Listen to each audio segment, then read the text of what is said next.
24 경희대 인문체육 기출 2번이야, 2번. 2번에 관련된 예시답안, 학교 측 예시답안의 구조를 한번 보도록 할게. 라바는 공감의 가치를 강조한다. 역시 첫 번째 문장은 두 개를 아울러서 간단하게 압축된 문장으로 한 문장을 표현했다. 근데 또 지나치게 짧아, 이건 또. 이 공감의 가치가 핵심 키워드고 공통의 키워드란 말이야. 그거 가지고 얘기한 거야. 자, 그러면 이 입장에 따르면 공감이라는 게 뭐냐면, 이 공감은 라바에 나와 있는 공감의 의미를 간단하게 또 압축해서 얘기했는데 핵심적인 내용이야. 자, 그러면 얘는 사회적 접착제라는 뜻이고요. 어떤 사회적 접착제냐면 그 사회 구성원들이 사회생활을 하거나 조직을 구성하는데 서로 끈끈한 연결을 맺어주는 접착제. 즉, 공감은 사회적 접착제라는 의미를 이야기했어. 그럼 위에서 공감의 가치 중에서 디테일한 부분은 한 가지가 나왔다. 그치?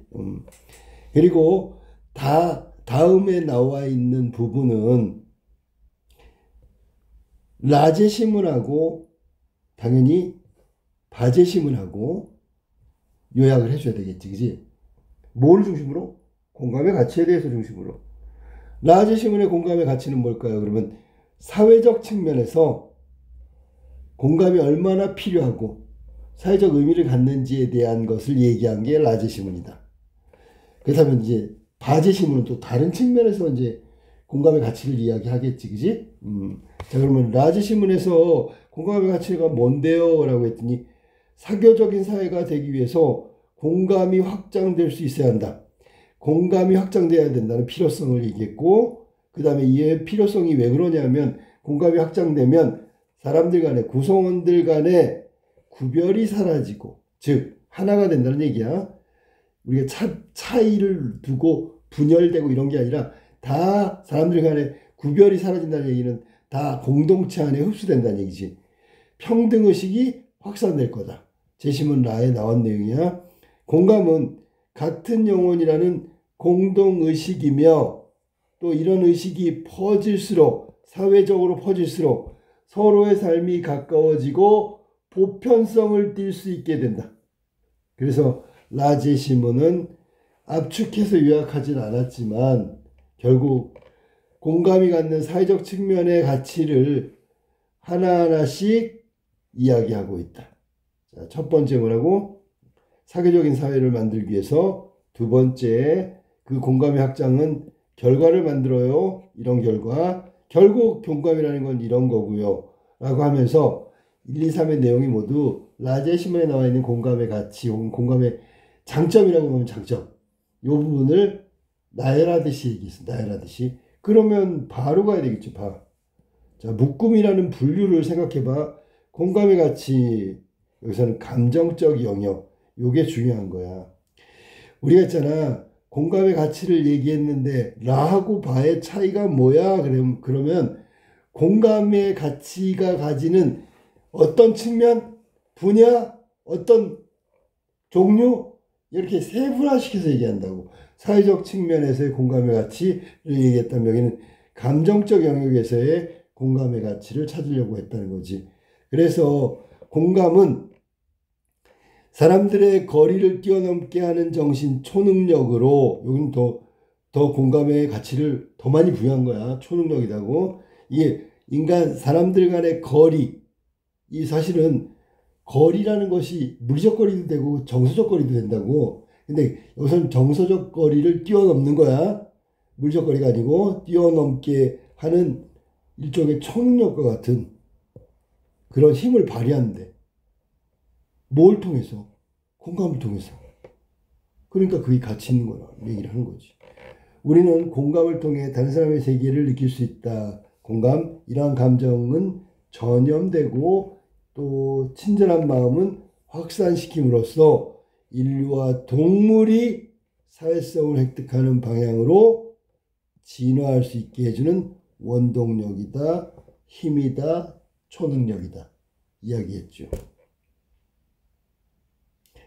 그래서 지금 공감의 가치를 더 확대해서 얘기한 부분은 사회적 영역은 사회적 구성원들의 관계 사이의 공감의 확장이라는 그 가치를 얘기했다면, 정서적인 측면에서, 눈에 보이지 않는 정서적 측면에서는 인류와 동물까지 공감의 영역이 확대된다, 사회성을 획득한다. 그래서 확대시킨 거야 지금. 더 공감의 가치를 더 많이 인정한 쪽은 뒤에 나온 바제 신문이라고. 자, 이 입장은 기준이야. 또 역시 기준을 통해서 반대편 입장 마사를 한번 모독할게. 첫 번째, 뭐라고 돼 있냐면, 마사가 가지고 있는 라바와 전혀 다른 부분을 얘기했네. 그게 뭔데? 예, 공감의 한계를 과도하게 부각시킨다는 점에서 비판될 수 있다. 그러니까 여기서 지금 마사가 주장하는 내용의 공통적 내용을 먼저 압축해서 한 문장으로 처리했다. 이거 경희대 문제는 다 이렇게 처리하는 게 좋아. 압축해서 정말 간단하게 마사를 일갈해 버리는 거지. 일갈, 한마디로. 그래 놓고 다시 마의 입장, 사의 입장인데, 마의 입장에서 무엇을 얘기해야 될까? 공감의 한계, 공감의 부정적인 거, 비현실적인 거, 뭐 이런 것들을 갖다가 밑에다 디테일하게 정리를 해줘야지. 그게 이거 지금 나온 거야. 마에 따르면 타자를 공감하는 행위가 보편적 친절을 이끌어내는 충분한 자극이 될 수 없다. 자, 보편적 친절을 끌어내는데 충분한 자극이 될 수가 없다라고 했어. 자극이 될 수가 없다. 현실적으로, 현실적 한계를 얘기하는 거야. 가족과 같은 가까운 사람에게 품는 공감이 낯선 사람에게도 똑같이 가질 수 없기 때문에 현실적으로 그런 공감대가 형성되지 않는다라는 얘기를 하고 있는 거야. 그럼 이걸 비판하세요. 그렇다면, 자, 보편적 친절을 끌어낼 수 있다고요. 가족 아니고 낯선 사람한테도 공감할 수 있는 공감 능력, 혹은 공감력, 공감대 이런 게 형성될 수 있다는 얘기. 잠깐. 라바 입장에 따르면 공감은 인류 진화의 역사에 실제로 중요한 역할을 해왔고, 인류 진화에도 역할을 했고, 인류 문명을 발전시키는 것에도 성과를 냈대. 그러면 인류의 진화와 인류 문명의 발전은 가족이라는 친밀한 관계 속에 있는 것만은 아니잖아. 네. 오히려 전혀 모르는 문화, 전혀 모르는 사람, 낯선 사람과 함께 하는 게 문명의 태동이고 발전이잖아. 그렇다면 문명을 발전시키려면 그 공동체 구성원의 공통된 마음이 없다면 발전의 방향으로 갈 수가 없잖아.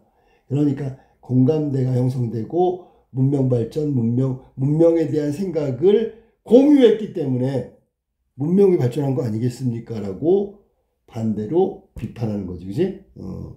사람들 사이 서로 연결시켜 평등한 가운데 사회적인 사회가, 이거는 앞에서 나와 있던 라 제시문에 나온 내용을 갖다 쓴 거야. 공감대 역할을 경시해서는 곤란하다. 이 말은 결국 비판이 되겠지. 너무 가볍게 보고 있네. 타자와의 공감은 꼭 가족 구성원으로 한정시킬 필요는 없지. 여기서는 지금 마제시문에서 얘기한 건 타자와의 공감대는 현실적으로 불가능하다라고 얘기했잖아. 네. 그런데 실제로 역사 발전에 보면, 인류 문명사에 보면 타자와의 공감대의 형성이 결국 발전적 방향으로 이끄는 원동력이 됐단 말이야. 충분히 가능한데 왜 안 된다 그래? 가족관계로 구성원으로 한정시킬 필요는 없잖아. 전체를 확대해도 충분히 공감대를 형성돼 라고 얘기한 거야. 그러니까 사회 구성원들 혹은 타자와의 공감대를 형성하는 것을 너무 뭐랄까 안 되는 쪽으로만 부정적으로만 생각하고 있고, 연대되는 것을 그냥 우연이겠지라는 정도의 경시, 가볍게 보고 있는 거 아니야? 네. 사실은 이거 되게 중요한 문제고 신중하게 바라봐야지. 냉철하게 보면 이건 타자와 다른 구성원 간의 공감대 형성은 충분히 가능했고 역사적으로도 증명할 수 있어. 너의 잘못은 그 공감대 형성을 너무 가볍게 본 거다라고 비판한 거야. 자, 한편 사내용을 먼저 요약해야 되겠죠. 뭐라고 요약했어? 공감의 한계를 두 가지로 지적한다. 이거 되게 분석적인 글이라고 생각하면 돼. 쓸 때 있잖아. 그냥 공감의 한계는 뭐다. 이거 하고 공감의 한계는 이러한 면이 있다. 이러한 면이 분석이거든. 분석은 논리고요. 논술은 논리적인 사고를 측정하는 시험이야. 그러니까 분석적으로 다가간다는 얘기는 제시문의 내용을 좀 이게 세분화시켜서 디테일하게 바라보고 있다는 거잖아. 그리고 그걸 정리하고 있다는 거잖아. 그러면 그게 분석적이고 논리적인 글이 될 수가 있는 거지. 그래서 첫 번째에 나와 있는, 자, 분석 한번 볼까? 공감은 제로섬 상황을 가져오고 특히 내부인을 향한 공감이 외부인과의 단절감을 증가시킨다. 지금 우리가 이야기하고 있는 사안에 있잖아. 공감에 대해서 부정적으로 보고 있는 거야. 내부인과 외부인을 구별해 버린대. 그럼 여기서 구별이라는 얘기는 무슨 뜻이야? 이게 공감이 아니라 분열이잖아. 분리잖아. 그러니까 얘가 지금 바라보는 건 공감 안 돼. 공감되면 벌써 분리가 일어나는데 제로섬 게임의 상황을 가져온다. 제로섬은 뭔지 알지? 네. 전부 합치면 플러스 마이너스 제로가 된다는 얘기니까 여기는 내부의 공감이 이루었어. 그만큼 단절감이 일어난다. 그래서 결국은 아무것도 아니다. 공감은 이런 얘기가 되는 거지. 자, 그다음 두 번째 그게 공감의 한계는 뭐냐면 공사 구분을 불분명하게 잘못된 윤리적 판단을 이끌어낼 수 있다. 공적인 것과 사적인 것을 구분 못해서. 하지만 이러한 주장은 다시 그냥 반박으로 넘어갈게. 바의 입장에서 받아들일 수 없겠지. 이 받아들일 수 없는 내용을 밑에다 제시할 거야. 진정한 공감은 제로섬 게임 아니야. 그러니까 이거는 지금 무슨 말이냐면 너가 제로섬 게임이라고 얘기했어.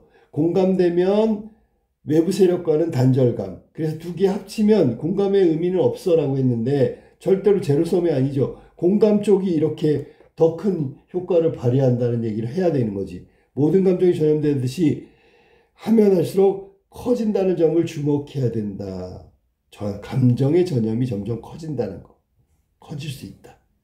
이 말은 공감대가 내부의 공감이 외부와 단절되지만 결국 인접해 있는 외부와 공감대가 또 형성될 거고 그 형성되는 공감대는 또 다른 공감대를 형성시켜서 점점 확장해 나갈 수 있다. 공감대가. 너는 공감하면 외부 세력과의 단절만 얘기하고 있잖아. 결국은 궁극적으로는 이것이 다 공감대를 형성해서 다 합쳐진다 라고 얘기한 거예요. 그러니까 단절이 아니라 시간적인 의미도 있지만 궁극적으로는 공감대를 형성할 수 있다라는 얘기를 한 거야. 그 다음에 공사 구분 못한다고 그랬는데 이거는 집단의 충성심이나 그로 인해 발생하는 부정부패는 공감과 다른 영역의 문제다. 다른 영역의 문제. 이 문제를 공감과 결부시키지 마라. 공감 때문에 이런 거 아니다. 라고 얘기한 거야. 이는 근본적으로 원인을 잘못 지적하고 있다라는 원인 판단의 오류를 지적하고 있는 거야. 그러니까 공사 구분 못하는 걸 공감에서 찾지 말아라. 그럼 다른 곳에서 뭘 찾아라고 만약에 얘기하면 뭐라고 할까? 예를 들면 상황적인 부분에서도 있을 수 있고 개인적인 그 공사 구분을 못하는 윤리적 문제를 발생시킨 인간관계에서 있을 수 있고 그 사람이 그 집단 충성심이라 그랬지. 집단의 맹목적으로 추정하는 잘못된 가치관, 편향성 이런 것 때문이지 공감 때문은 아니라고. 모든 공사 구분을 못하는 윤리적 문제가 그 원인이 공감에서 비롯됐다는 건 잘못된 거야. 아까도 얘기했지만 공감은 그 하나에 해당되는 거고 중요하지도 않아. 아니? 네. 다른 공사 구분 못하는 윤리적 문제의 원인은 오히려 이런 부분이 더 많이 작용한다고. 공감에서 찾으려고 하면 잘못된 원인을 짚고 있는 거다. 자, 그래서 이런 식으로 답안지가 정리되는데 구조를 한번 볼까? 야, 이 경희대에서 요구하는 건 첫 번째 문장은 무조건 압축된 완결을 요구하고 있구나. 라는 점이 또 여기서도 발휘가 됐어. 자, 그 다음에 바제시문을 공감이라는 키워드, 공감의 가치라는 키워드에 맞게 내용을 압축 요약한 거야. 쭉 얘기해서. 핵심적으로 내용이 어떻게 했냐면 이렇게 제시할 수 있지. 뭔데? 공감은 사회적 접착제다. 요 문장을 디테일하게 써놓은 거야.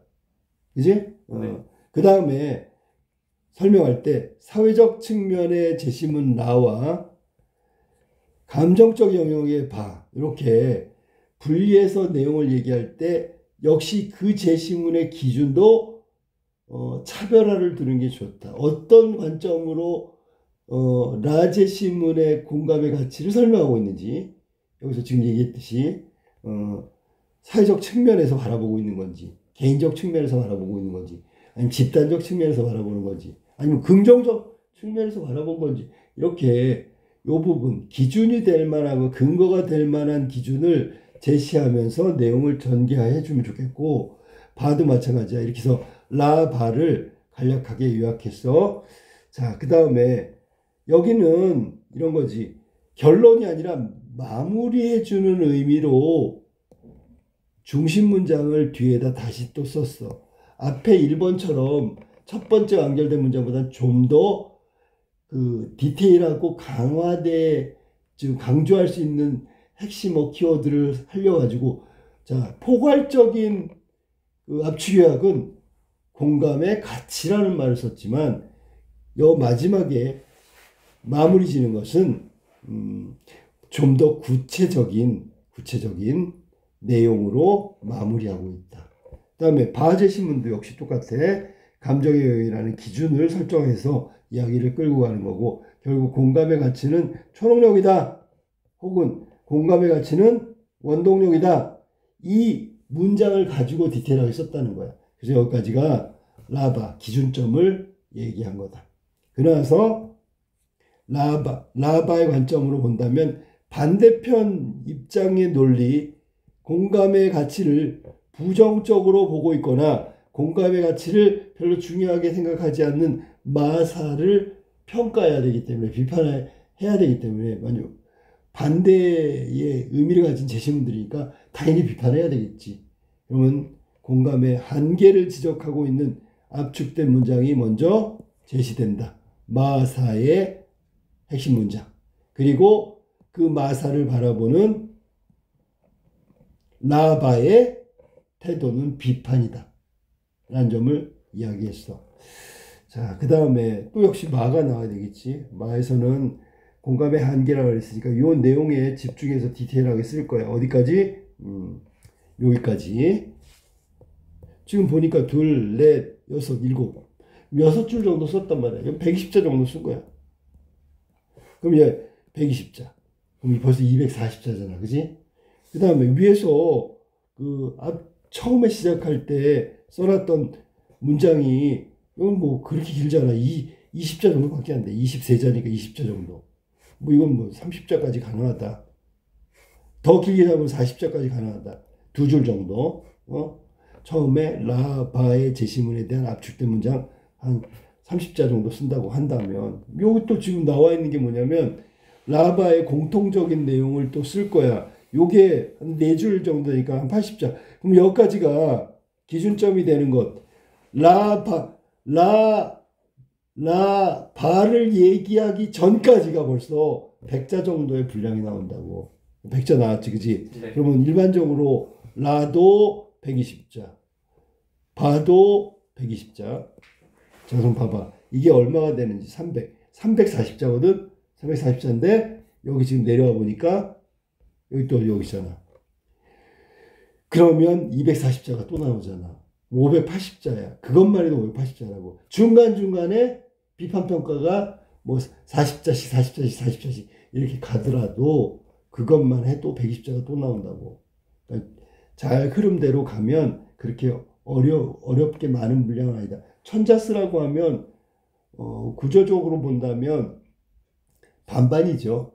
기준이 되는 데까지가 500자 이상이 나와야 되겠죠. 왜냐하면 압축했던 앞부분에 문장이 있으니까. 그럼 540자 정도 나오면 이 뒷부분은 460자 정도 거기서 다 살려야 된다는 얘기예요. 자, 여기까지가 마에 대한 얘기를 했고요. 기준점이 또 제시됐어. 그래서 평가를 해야 돼. 평가는 디테일하게 평가하면 뭐냐면 마제시문을 비판하겠다. 그럼 마제시문에서 주장하는 게 있을 거 아니야. 요거를 직접적으로 반박해도 되고 아니면 포괄적으로 반박해도 되죠. 자, 직접적인 건 뭐냐면 얘가 건드린 내용 있잖아. 낯선 사람한테는 공감이 안 돼. 그럼 낯선 사람한테 공감이 이루어진 사례나 이루어진 결과를 얘기해 주는 거야. 그 다음에 포괄적으로 얘를 비판할 때는 마 입장을 비판하면 되는 거야. 이해됐지 무슨 말인지? 네. 그렇게 해서 마제시문이 갖고 있는 디테일한 그 생각을 정리한 다음에 마를 비판할 때는 마의 디테일한 내용을 비판하거나 마 자체 제시문이 갖고 있는 커다란 틀에서의 입장과 태도가 어떤 식으로 전개되고 있는지 그거에 대한 비판이 들어가면 되겠지. 이해됐습니까? 네. 자, 당연히 그 다음에 사로 가야 되겠고, 똑같아. 사에서도 핵심 내용 적었어. 그리고 핵심 내용을 가지고 비판할 때, 제로섬 게임이 아니고 이건 디테일하게 지금 비판한 거야. 왜냐하면 위에서 제로섬 게임이라고 주장하고 있잖아. 제로섬 게임이 아니라는 걸 얘기하는 거니까 디테일한 내용을 직접적으로 비판한 거지, 그지?